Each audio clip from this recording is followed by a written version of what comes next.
গরমকালে শিশু বিশেষজ্ঞরা বা ডক্টররা কোন খাবারটা বেশি খেতে বলে জানা আছে? তরল জাতীয় খাবার। কেন? কারণ শরীরের হাইড্রেশন যাতে মেনটেন হয় সেই কারণে, প্রস্রাবের কালার যেন মেনটেন হয় সে কারণে। প্রস্রাবের কালার পরিষ্কার হওয়া মানে কি? তার মানে হচ্ছে এটা খুব একটা সহজ উপায় শরীরের হাইড্রেশন মেনটেন হচ্ছে কিনা তা বোঝার। যদি না হয় তাহলে শরীর ডিহাইড্রেটেড হয়ে যায় এবং এই পানি স্বল্পতাটা এমনভাবে শরীরের যেই ইন্টারনাল এনভায়রনমেন্ট আছে, যেটাকে আমরা হোমিওস্ট্যাসিস বলি, মানে ভারসাম্যতা, বডির যে ভারসাম্যতা সেটা ডিসরাপ্টেড করে দেয়, নষ্ট করে দেয়। তারপরে শুরু হয় যে অসুখ বিসুখ। তো সব কিছুর মূল বক্তব্যই হচ্ছে পানি স্বল্পতা।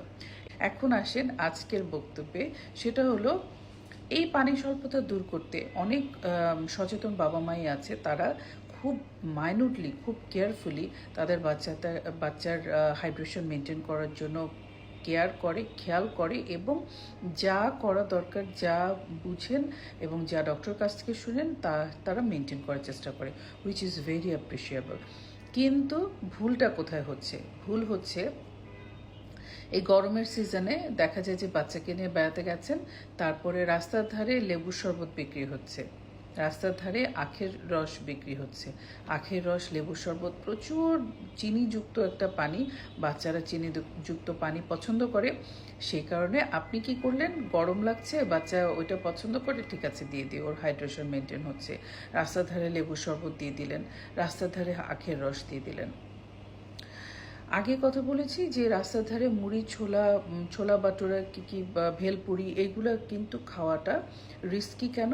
কারণ হচ্ছে টাইফয়েডের সম্ভাবনা, জন্ডিসের সম্ভাবনা এইগুলা বাড়িয়ে দেয়। আর বৃষ্টির সিজনে তো এগুলো বেশি থাকে, গরমের সিজনে আরও বেশি থাকে, কারণ গরমের সিজনে এত বেশি ঘামায় যে লোকটা আপনার ওটা বানিয়ে দিচ্ছে তারও কিন্তু ঘাম হচ্ছে।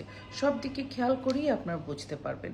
এখন আখের রস আর লেবু শরবতের জন্য আমি কেন কথা বলছি?